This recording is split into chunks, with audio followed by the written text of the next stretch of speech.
Hello, everyone, and welcome to the event. But before it begins, there are some announcements I have to say. Here we are. Thank you for attending today's event. For information regarding upcoming events, please visit the LP Events channel on the My UIndy homepage. Here's some additional information you need to know about LP credited events. Attendees must be present during the entire presentation or your attendance will not be counted. Attendees who use a phone to attend an event will not receive credit. There is no way of tracking a phone number to a student's name. Audio must be muted. Please do not Zoom and drive. Chat box questions and comments will be available to only the host, but not necessarily viewed by the host until the end of the event, unless the presenter instructs otherwise. This event will count toward LP credit, and the names of the attendees will be submitted to the LP coordinator within 24 hours after the date of the event. If any attendee experiences technical difficulties after joining the event, please try to rejoin as soon as possible. If the host or presenter, on the other hand, experiences technical difficulties, attendees should not leave the event. We will rejoin attendees as soon as possible. A follow-up question may be sent to attendees immediately after the event. We appreciate your feedback. For questions about LP events, contact Morgan Milcrane at mylcrainem@uindy.edu. Oh, and one more time, please do not Zoom and drive. All right, enjoy the presentation. Welcome to the Kellogg Writers Series. I'm Liz Whiteacre, and I'm advising the KWS course English 478 this term. Its students, Olivia Cameron, Brandon Hickey, and Sam Jackson have done an amazing job organizing this event, and we are happy to have you join us tonight. Please take this moment to silence your cell phones, settle in, and prepare to give our guest your full attention. Following the reading, there will be a book raffle and time to ask Tyree Daye questions, so please stick around. We'd like to thank Alan and Helen Kellogg for sponsoring this annual Writers Series. We also appreciate the Department of English's support, with special thanks to Dr. Molly Martin, Professor Barney Haney, Professor Becca McKenna, Professor Kevin McKelvey, Ms. Gail Grande, and Kaylin Schneider. We appreciate the support of the Offices of Event Services and Communication and Marketing, and to all of the faculty, RSOs, and students across the university who support this series. And we are thankful for our guest, poet Tyree Daye, who you'll meet shortly, and everyone in our Greyhound community who every term attends, supports, and engages with writing in the arts. Tonight, Brandon Hickey, a senior majoring in psychology and minoring in creative writing, will host the reading. Brandon? Thank you. Hello, everyone. I would like to thank you all for logging on to be with us and welcome you to the Kellogg Writers Series. Here at KWS, it is our pleasure to welcome distinguished writers to our campus to share their experiences, writing, and craft. Today, we are so pleased to welcome Mr. Tyree Daye. Mr. Daye is a poet from North Carolina and is currently working as a teaching assistant professor at UNC-Chapel Hill. Mr. Daye has recently published his second poetry collection, Cardinal, which he will be reading for us tonight. While reading Mr. Daye's poetry, I was struck by his ability to express complex emotions and experiences, and not just his own, but those of his family and those of a people. Mr. Daye strings together beautiful imagery, culture, and hard-hitting truth to create a truly stunning collection of poems. In one of his poems, Mr. Daye invokes the name of the poet Langston Hughes, and I find this comparison to be a fitting one. Just like Hughes, Mr. Daye displays a mastery of imagery, voice, and metaphor that he expertly uses to craft meaningful and impactful poetry. Readers and writers, I am very pleased to welcome Mr. Tyree Daye.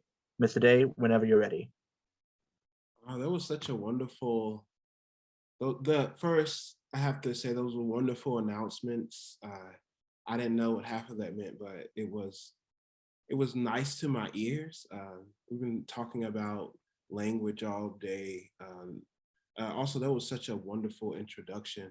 I've had such a wonderful day talking with students, talking craft. I don't have that much time, and I picked out more poems than I usually read, and so I want to get to them all, and so we can chat about questions. All right, here we go. Thank you all again for having me. Byland. I've lived on dirt roads that bent and ended at a gate of ponds. The dust skipped up, didn't make my mother look like a dream I've lived on roads that drag through America. I've paced only them to the next town. The road we kissed on is gone. Rich folks buying up all the city in which we make do. I miss when Sonny could do a wheelie all the way down Person Street and no one would call the police because he was part of the neighborhood like the honeysuckle bush between 2 yards. And he was beautiful, not like a horse standing alone in a yellow field, but like a man is beautiful. Most of the little towns have a road nicknamed Devil's Turn, where someone's brother died on a Saturday night, while Nina sang Tell Me More and More, and then some on the caddy's radio, the moon the color of the oldest cardinal. Every road isn't a way out. Some circle back like wolves. You can't get lost on them and they won't lose you. Others wait for you to run out of gas, then come alive with what your mother said would take you. Every road promises something like a father does, but when you arrive, the town is empty and you wait like a child questioning everything, the road itself, laughing like a drunk man falling into a roadside ditch. The road I'm walking now is howling and full of moon. Hopefully it will lead to myself. Hopefully they'll take me home.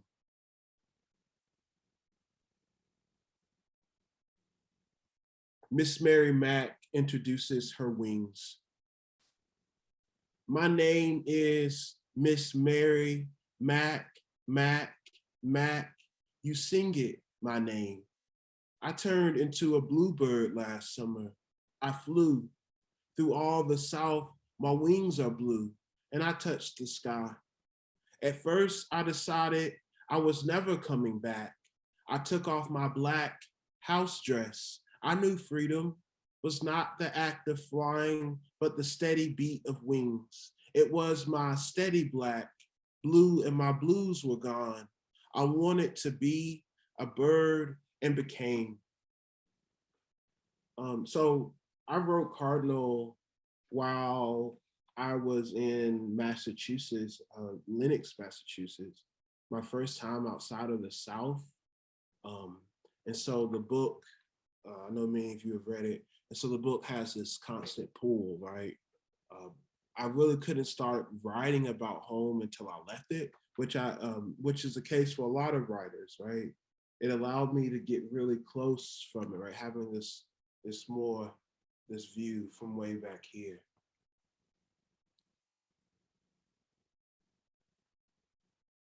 Where she planted hydrangeas.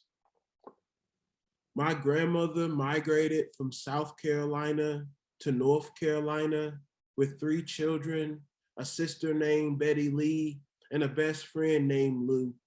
They sailed here and prayed God lined the highways with angels whose wings could hide them from every evil thing. On moonless roads, the stars gone missing. They arrived like most Black folk looking for more than a field to turn over, to find a dead turkey vulture's feathers scorched under the truthful dirt, its wings bent as if it died, saluting the dead rabbit it stood over. What stood over them was a field the hands will never stop touching. They slept on homemade beds and ate over fires out of a cast iron pot. A whole community gathered together in the woods to pull wild onions, to pick pecans off the cold ground. All her dreams she scattered like chicken feed across the yard. My mother, aunts, and uncles ate those chickens and they sold those dreams into us. I purple under the windowsill of those lives. This book also is quite, it moves in time a lot, right? And so it's not only my movement, it also deals with a people movement, right? And moving. And I was interested in how my movement and the idea of the Great Migration, how they parallel. So we jump in time. And so now we're about to jump back in time even further. The Mechanical Cotton Picker for Black Chicago poets. It wasn't that they killed John Boy in front of his mama's small blue house and that no one called her Miss Bluebird anymore out of respect. Though she never minded the name, it made her believe she'd fly off someday. Or that the sheriff let John Boy's body sit until even the baby stopped crying. Their eyes filled with him, his body already going to marble. No one would be able to lift from their sleep. It was that we could feed ourselves then by getting down on our hands and knees to pick cotton, and most knew what a body smelled like blowing down a dirt road. When Chicago reached my ear, the war was full of bodies. They sent whole train cars for us Black folk. I read The Defender and waited to hide my face behind the curtains of a northbound train, and I prayed the train car would fly. The South truly don't want us to go. A Mississippi cop would catch a family disappearing behind a rainstorm and send them home, the clouds leaving 4 muddy fields at a time. I left like a season's first lover across a window, slowly like a southern sun diagonal on a work back. I wanted to carry my aunts to Chicago with me, like this obituary filled Bible, these plums I got saved, purpling in my bag. All right, y'all, let's keep on going. Doing great on time. I think we wanna get to them all. All right, here we go. I wanted to place an ocean. I'm writing new poems now that you all are going to get to hear. And as I read these, I haven't read this book in a while now. I'm starting to see little things pop up, right? Themes that I may still be interested in, and I think you all will see them too. One being angels, but we'll get to that. I wanted to place an ocean. I tell my uncle's ghost, don't waste your time hunting white folks who owe you money. I try to give him my body, but he won't take it and pulls his wagon on. I began in fields near ponds where we laughed and fried fish.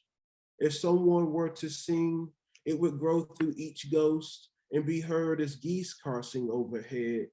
The dead know the work they have done, and if they are not careful, their hands will stay in the shape of that work. My hands haven't touched cotton or tobacco. I haven't pulled small green worms or carried them inside with me hidden in the body's doublings. I was only a child in harvested fields. When my people let the cotton sleep, there were no vacations. The fields of Roseville belonged to my kinfolk, dead and alive. And I don't know if my great grandparents ever saw the ocean or fell asleep on the beach.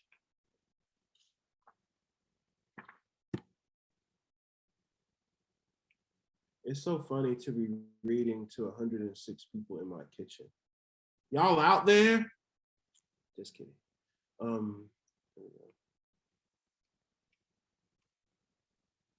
Leave yourself all over for Grandmother Carrie. Teach me to love the way only the dead know. Sometimes I want to see you so badly, I dream myself full of the reddish wings. I do the things I promised my mother I never do again. You wouldn't recognize me now or the town. 3 highways run through old tobacco land. I weep all night for you, will not stop no matter the bright purple festivals, the fireworks that scare everything from the sky. On my way to visit your grave, where you're buried beside your lonesome son, who walked Youngsville all day like an angel, no one would give proper wings. I wanted to see you in that small town where our last name watered a crop of soybeans, labored under a white man's promise. I wanted to see you in that wild graveyard as a cardinal. When I arrived, I wanted there to be jubilee, chalk red feathers darting the sky like a little blood moon. I think I'll never be through with the dead. My altar full of whole other worlds. When you no longer ghost among your children, grandchildren, when you become fully angel, a bird I let loose in my house, will you still remember us and our jerry-rigged lives? I know it's hard work being dead.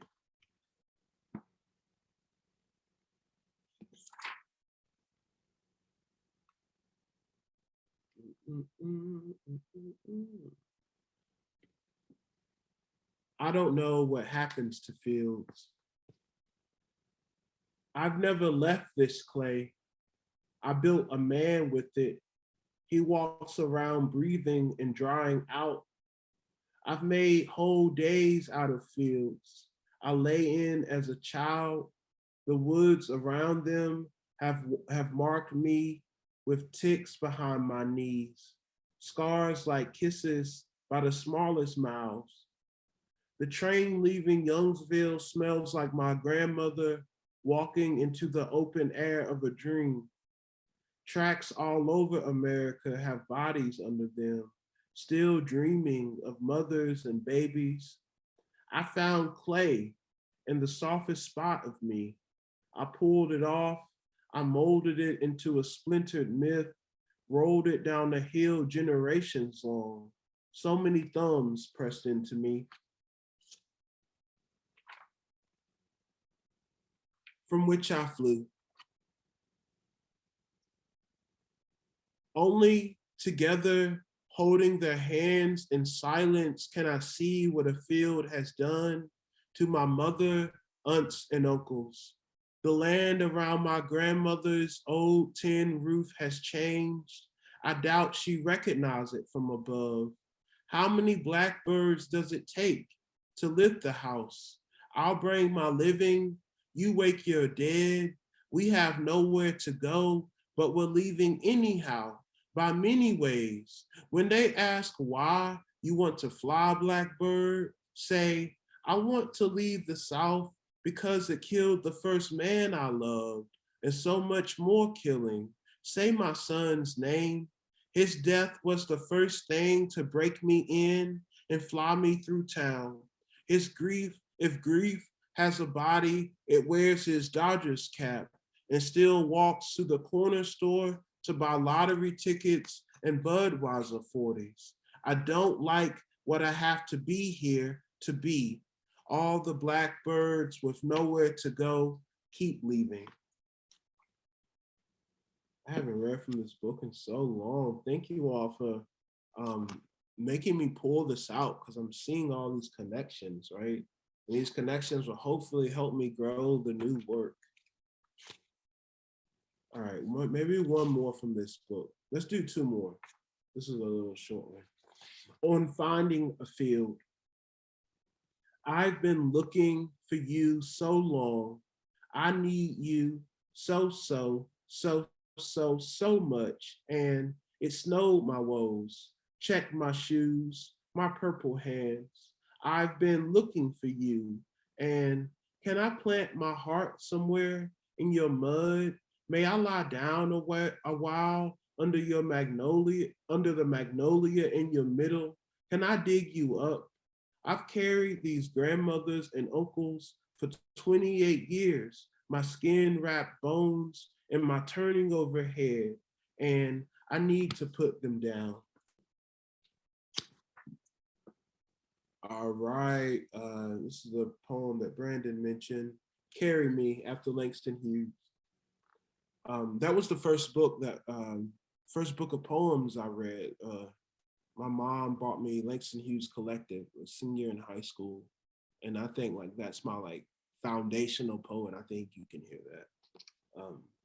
Carry Me. I follow the shimmer far down a road I still haven't found the ending to. I pick up my life. My mother had sewn a map to the back of, so one day I lay it out and travel back to the flat land of eastern North Carolina, a map to land where my body will die, where the ghosts won't ride the trains all night, count steps from liberty to home. I tried to find the ocean before I was covered in southern soil. I put my head underneath the Atlantic, swallowed so many memories. I'm filled with people. Someone has taught me to fly. Whichever way I flew, my inheritance couldn't be lifted from northeastern North Carolina's wet clay. My hands hardened around my already weighted ankles. My mother's mother planted hydrangeas where I wanted to place an ocean. Where I wanted to place an ocean, she grew me. I picked up my life, for it was the only one I had to pick up. How the body must pick itself up if no one is around to offer a rounded hand out of the snow that only buries. Stuck to my life were the same things I carry back with me now. My father's lying I've mastered and wear the way a field wears the bones of birds. The green tint of gin bottles my uncles made of their bare nights. My mother, the only reason I have something to pick up. This is Youngsville right there. That's a homemade grill. Y'all see that? You see that barrel right there? Look at that. Isn't that great? I'm really I've been turning into my uncles and getting into welding, and I want to build my own smoker, a little offset this summer. Anyways, so I thought we shift over to some new poems.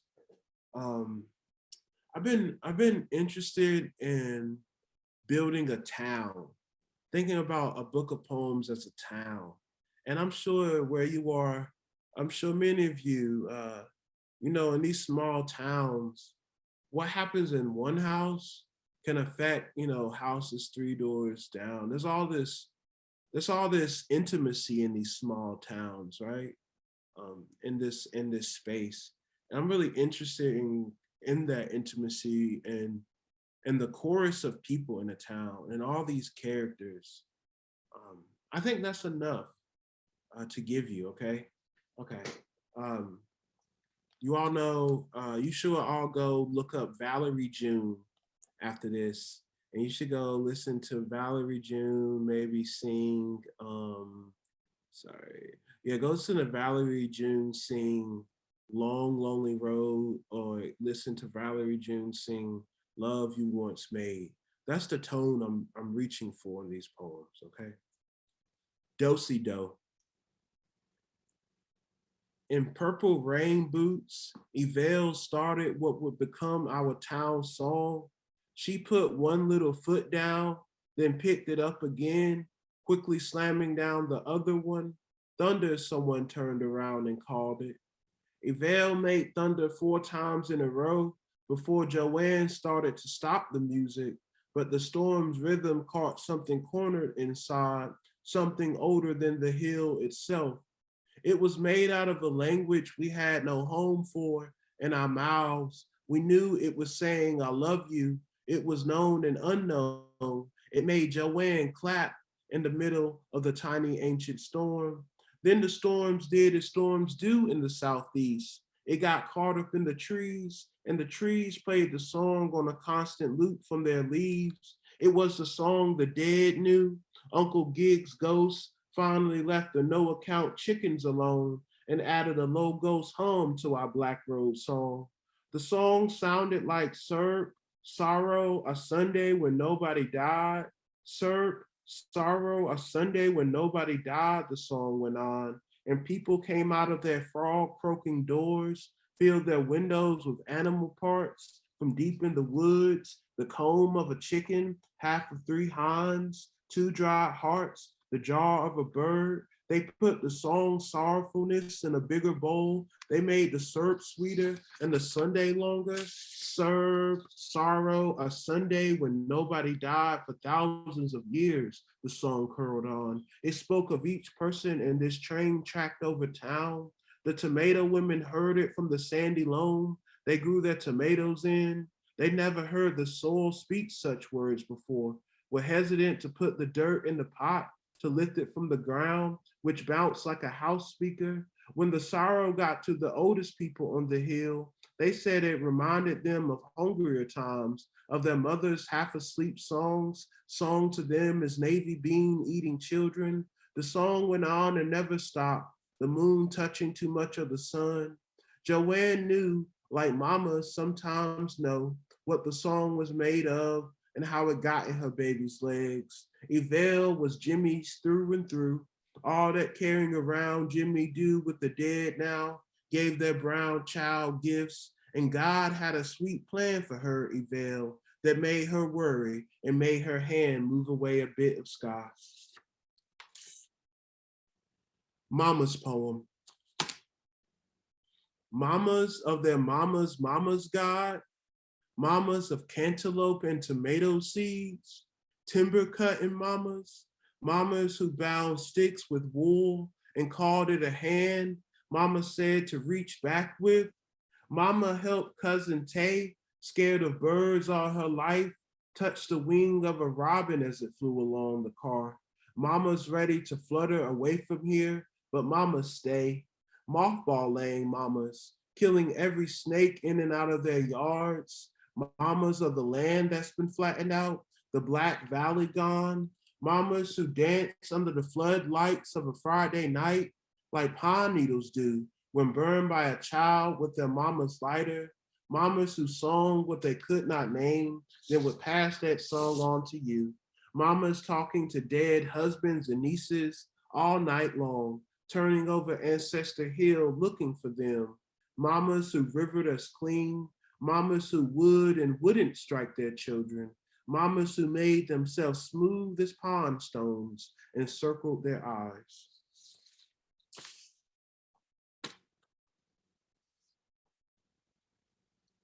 I apparently have 3 more, but we're gonna throw some more in there. Give me a second, I have it pulled up. Why not, you know?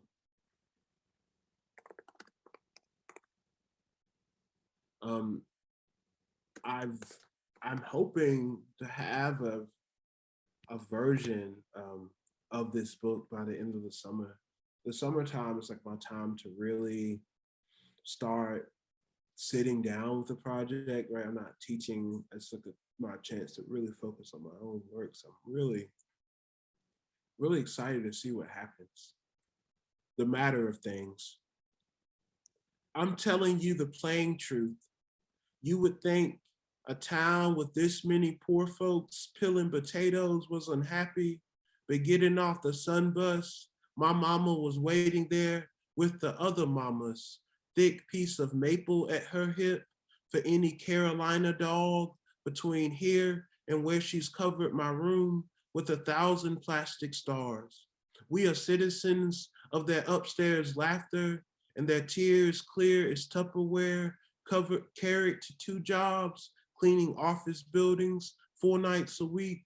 My house, like everyone's, had a table to sit down some troubles. When the emptiness chose us, we dumped it out like lonely, like bad sugar wine, or held it in a wicker basket with the fish who, like us, learned to embrace in their deaths. You would think we all just wanted to kill over in the dirt of our slapboard houses, but we greased our legs and went into our yards and made them hot, pink, purple, and beautiful, a ceremony of Canem, then scrubbed our houses like God was coming to get a plate.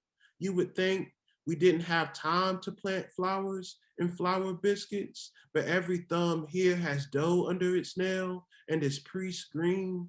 We still gather near flames because that's all our grandmothers had. You would think we couldn't kill a thing, but the deer knew to run, so did the squirrels. You would think we make the reddest devil's horns, when you say the Lord's name out loud.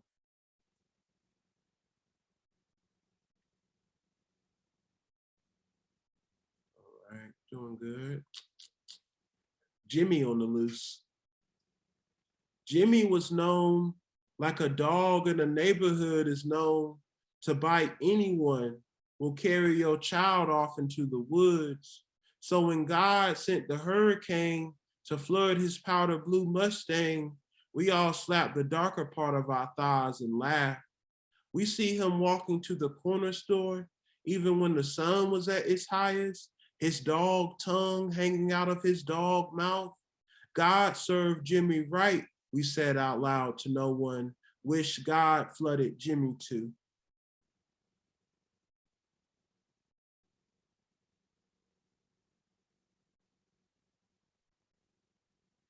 I have to introduce you to old Mo, wouldn't be right.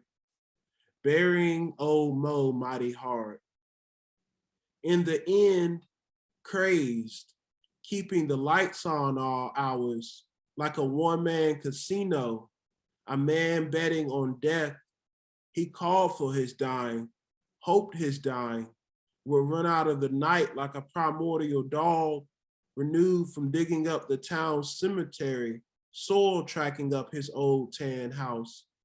The city cited old Mo ungovernable, sent him plenty of notices about his junk cars and offshore drilling tools, his sunken in roof covered with a tarp, a blue you might mistake for sky. I come to know his story from my Uncle Pat, who, because he called himself a man of the Lord, took to cutting old Mo's snake-filled yard. I learned of old Mo the way one may a ghost or a man who's been here longer than most of us can count in a day, dead or here or dead but alive, a coin of a man, we like to say.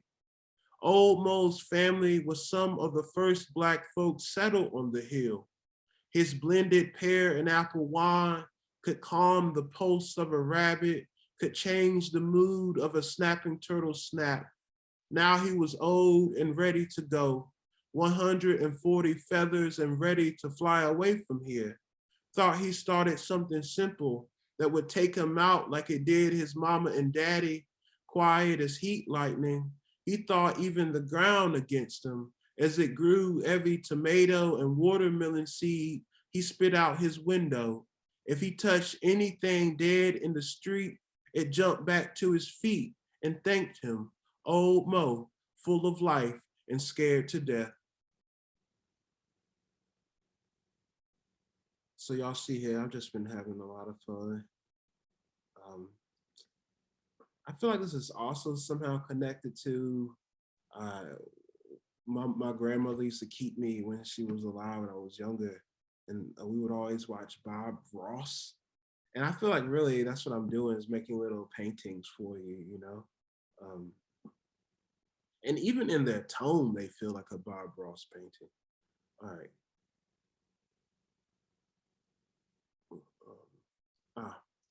What the angels eat. As children, we ate watermelons over trash bags in my aunt's backyard, filled with so many black and blue-eyed crows. It stopped being an omen, and they feed on what fell to the ground, and our skin stayed on. We get yelled at for spitting seeds at each other, saliva thick with red. We made the war from the sweetest things. The flies made a mess of our dancing. The flies made a dance in our messes. Our mothers, thank God, it was not the blood feared. A watermelon's vine would wrap itself around you if you fell asleep under them watching meteors. Melons make magic under midnight moons. I once grew watermelons that flowers could sing if I sat there singing, the way my aunts break out into song. I mean beautiful, like that the flowers would start moving. I'm so free, I make a river on both sides of my mouth, a fruit full of kinship. It once grew wild and bitter in the Kalahari Desert. The grandmother of all the watermelons, the first water. My grandmother share a bowl every Sunday and drip juice on the floor. but never stain a soul, the only fruit the dead can eat.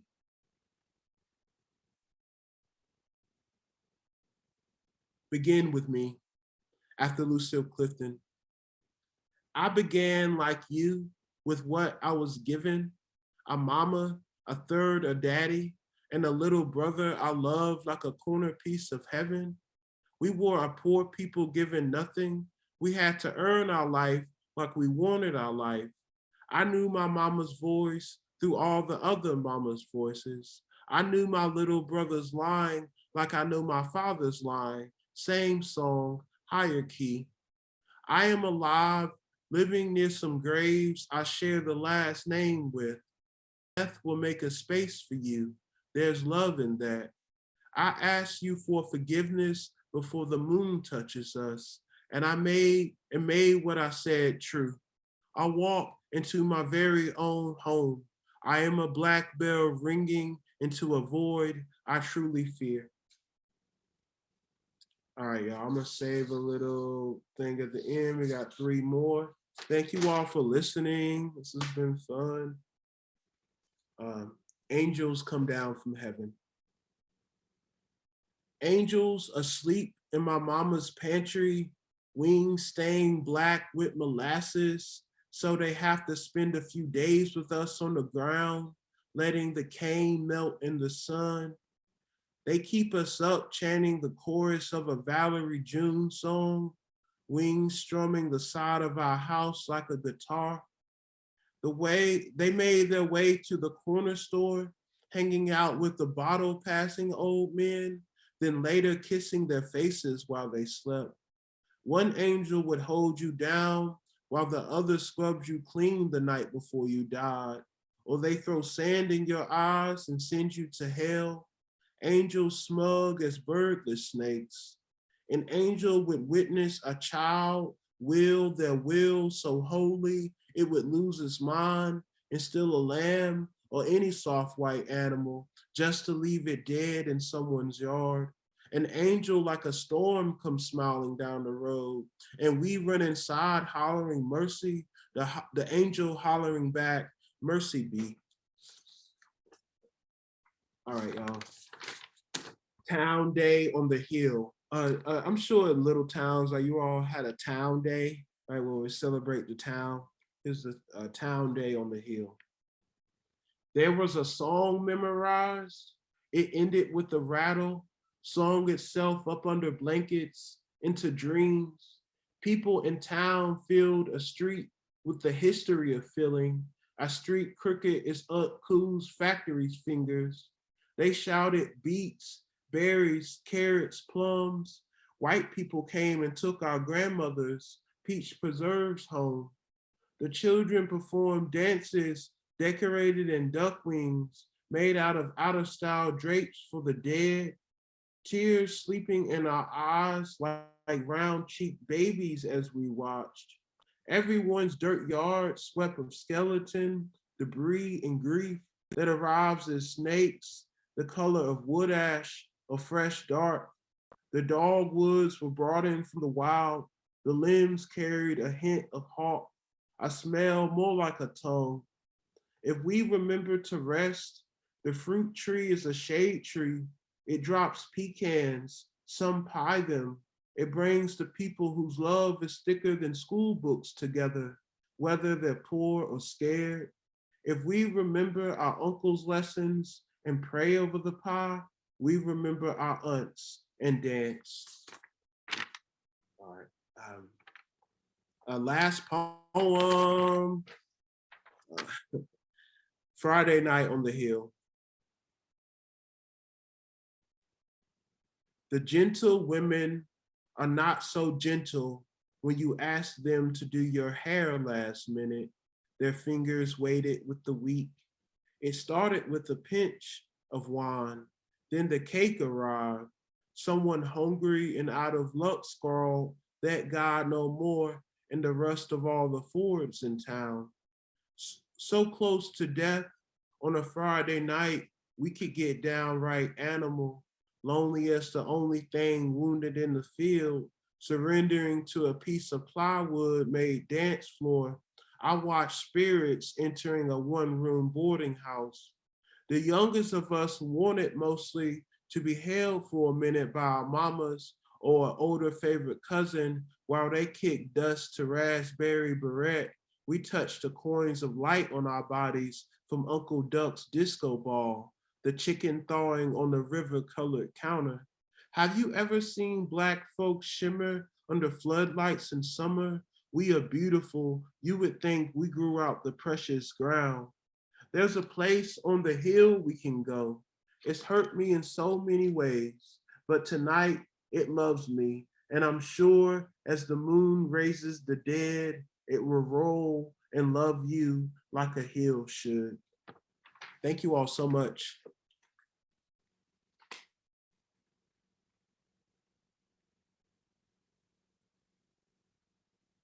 I think we're gonna jump in and take some questions. Well, right before we do, Tyree, Olivia is going to announce our book raffle winners. So you can take a moment to take a drink, take a breath. Olivia? Hi, everyone. So we randomized 3 winners to win a copy of Cardinal. And so the winners were Emma Knack, Sam McGee, and Anna Jamalakowska. I'm so sorry if I completely mispronounced that, but I am going to put the names in the chat just in case I butchered your name. And so if you see your name in there, direct message me your email so we can get your book to you. Thank you.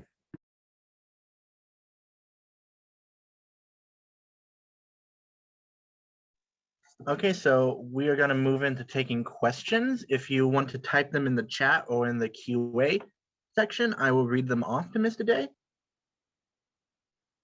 So we already have one question. What advice would you give for those who struggle with how to end their poems, recognizing when the poem doesn't need any more stanzas?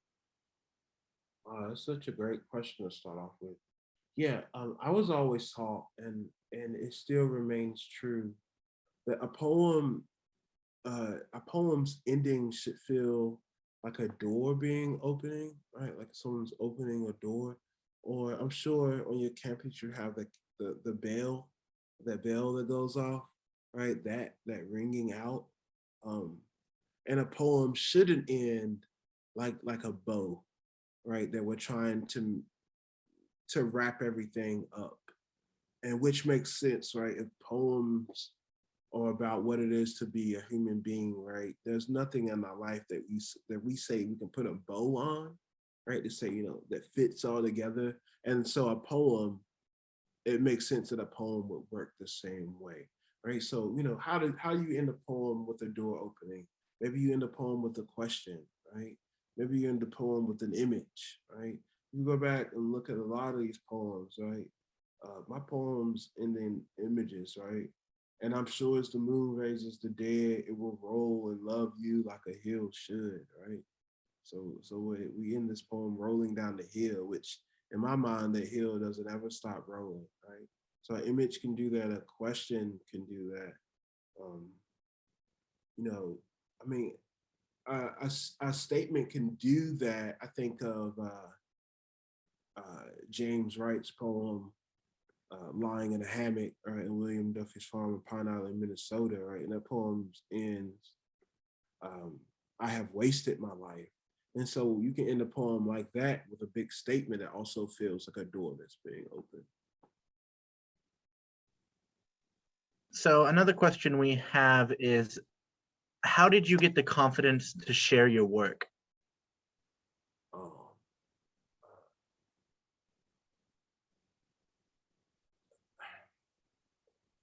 I've become more confident as I get older, but also as I get older, I just become more involved in the craft. You don't have to share everything though, think about what feels good to share. If it doesn't feel good, maybe it's not time, right? But there's some work, it gets to the point where you can't really look at it anymore. But that's a different type of sharing. That's when you go to your trusted 3 people, get them to look at your work. Then there's another type of sharing that you may do where you send it out to that particular editor. And then it becomes another type of sharing, you know. So there's different levels to the sharing. And so maybe you take your time with it, you know. Maybe you do it even smaller than that. Maybe it's not those trusted three, but that trusted one, you know, or that could be even moving it from a Word document to a Google Doc, right? So now it's online, right? So you can set the pace for your sharing.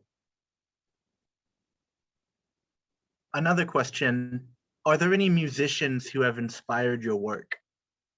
Yeah, you all trying to go down a rabbit hole. Yeah, I talked about Valerie June. So in Cardinal, I mentioned Nina Simone a lot. So in Cardinal, Nina Simone was all I listened to. I'm usually, when I'm writing a certain project, I'm only listening to two artists really.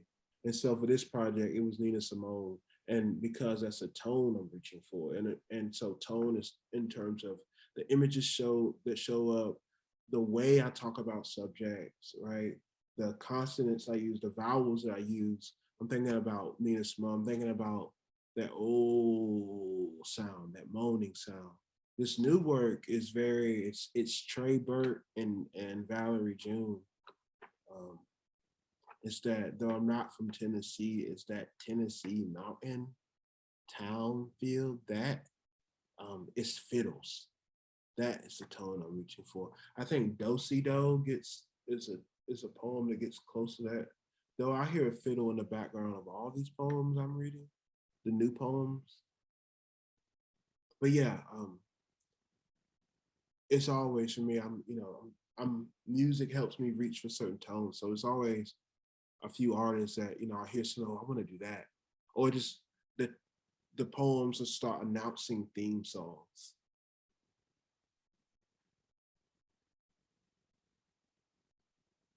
I can't. You're muted, Brandon.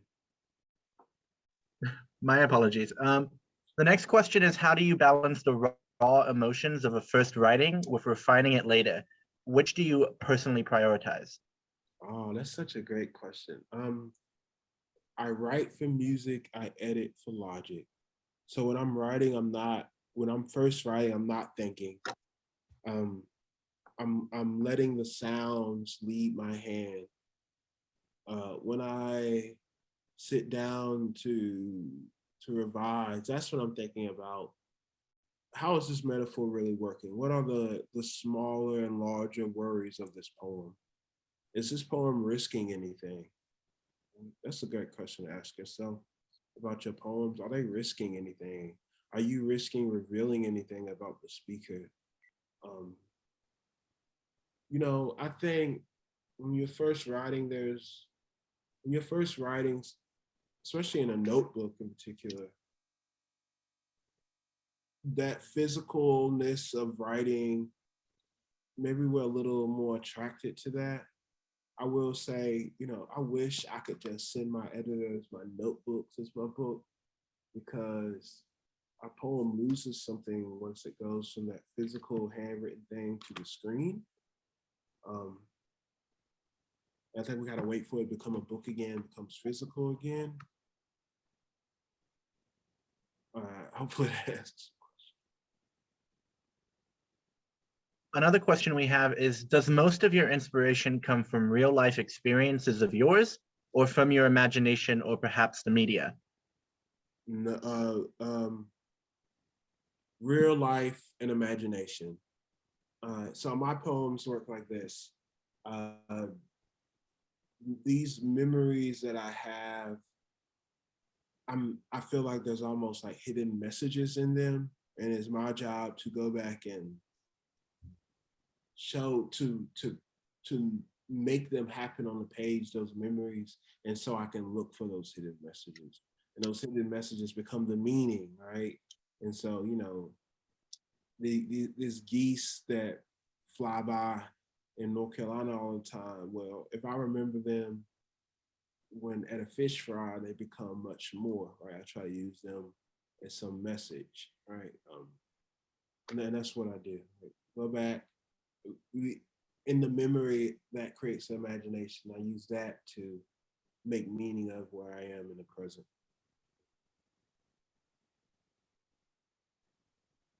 Next, we have, you talked about repeated themes or ideas, such as birds. Can you talk a bit about your use of birds in the poems? Yeah, I don't know. I'm trying to think. I really think this book actually started. The first poem that I wrote when I was writing Cardinal was Field Notes from Beginning, which became the last book of the poem. But this was actually the first book of the poem. And then this Cardinal that ends this poem, I said with a few note goodbyes, my dad will not come. I will not see a cardinal in the city. So I drew one on my chest. I coop inside a coop inside of me. And that was the first poem I wrote. And that coop inside of me almost became, I'm sure you all have seen those Russian nesting dolls. It became me pulling that doll apart and like examining that nesting doll, only that, right? And so the book just started growing out of that, me taking the doll off. And so birds became this larger theme. And so it went from the actual cardinal to trying to make meaning of the flight of birds, to try to make meaning of the call of birds, to make meaning of, right, the gathering of birds, to make meaning of, I was in Tampa, AWP Tampa, one night walking back. It was dark and I was by the water and I saw these cranes sleep with the head down like that. And I mean, so me seeing those things and attempting to see more, right? That's what we do as writers. We attempt to see more or hear more, right? To taste more, to smell more. How do you stay inspired to write? And do you ever experience writer's block? Yeah, I expressed to someone earlier, I don't really believe in writer's block. I believe there's moments where we can't physically write, but I don't think that's writer's block. I believe we have moments in time where we're writing really bad stuff, right? Like at the beginning of every book, like I wish you all could see like very early versions of the poems of Cardinal. They're terrible, bad. And so we're writing that bad stuff to get to the good stuff. And so even if we're just writing out that grocery list, or we're pulling out an orange in our refrigerator and trying to describe it, right? Ways to get through writer's block: to read, it's 90% reading, 10% writing. If you're calling yourself a poet, you should have a book of poems on you at all times. You should always be reading. Not only poetry, everything, right? Poets look for language everywhere. So reading, listening to music, paying attention, being kind. Being kind because then you can get language, right, from people. Think about this. Being kind to someone, think about the language, that poetic language you could get from them versus being cruel to them and what language, right? Even the energy of what that feels like. So being kind to people is important. Reading, being kind, and listening to music. While writing Cardinal, did you do most of your drafting while traveling or after you got home? And did the distance or lack thereof make it easier or harder to work on? Yeah, so I was away at a residency called the Amy Clampett residency in Lenox, writing this book. And so I was outside of the South for the first time, experiencing snow for the first time, experiencing a place without barbecue for the first time, which is terrible. But that pulled me so close to North Carolina. Like I could literally feel myself in its clay, but it also pulled me close to see its beauty and see its horrors. And so that's why we're constantly that push and pull, right? And that push and pull is this questioning, right? But what that is love, right? That is to love something. Your Uh, poems seem so personal. Is it possible to write about things that are more observed than lived yourself? Yeah, I mean, most of what I do is witnessing. The witnessing just, there's an intimacy to it because it's family for me, but really it's witnessing. Like, I'm mostly, like, if you think about my poems, there is the speaker watching, especially these new poems, even the old poem, it's the speaker watching a particular ghost, or speaker watching someone. The reason I'm there, which I think the speaker should be there, is because I think that intimacy is needed, right? That relationship. So your reader knows what's happening. So for example, I always tell my students that universal you is so hard to pull off if you don't build a relationship around that you. But once you tell the speaker it's my mother, everything about this relationship starts getting set up for us, right? Because we know what a mother is. But this universal you, we don't know what to put there. So in your first poem in the collection, Field Notes on Leaving, there seems to be a pattern of stars. Did you decide that when you wrote the poem, or was it something you added in after during the drafting process? Yeah, so that happened during the revision. And I feel like not even the revision of this poem, but like a late revision of this book, I started seeing all the stars, and I was interested in trying to make them as symbols, only because in River Hymns, in my first book, I used a little swivel thing as a represent a fish. And I was like, oh, how can I do that with? In this book, and stars showed up. And so I want to say I built this thing first with the little eyes and the stars, and then I went back. I was like, where maybe there should be more stars. Other little symbols in here, like these are supposed to represent bird wings. Right? This little thing, little touches like that. As Bob Ross would say, just a little touch, little bird right here. So out of the poems that you read tonight, which one of them was your favorite to read and why? That's a good one. I like on Finding a Field. Anytime you all see me do this, I start doing this smooth, I'm having a good time. All right. So I think that poem makes me do that. And that's me moving from that line in to that line break, right? And really think about how, like, a good line of language, period, should make you do that. It has that physicalness, just like a good piece of music.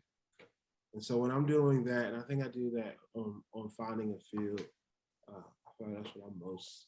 Though Do-Si Do, that long poem, there's moments in that poem where I think the syllabic pattern is just really, really, really working.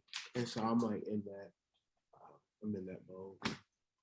Yeah, any poem that I can do this the whole time, it's probably the one I like. One final quick question. How do you evoke imagery in your poems? Oh, you gotta create a ritual.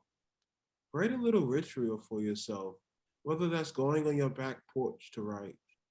Also, keep yourself a little notebook, get yourself a little notepad, and start paying attention.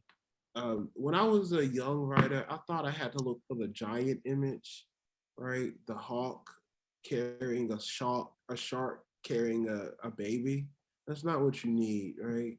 The smaller the image, find those really small, intimate images, right? So that all black caterpillar, right, against that really bright green grass, that image. You don't need that spectacular image. That was really, and just keep a notebook. Look for your trust the images that you're writing down, that they are meant for you.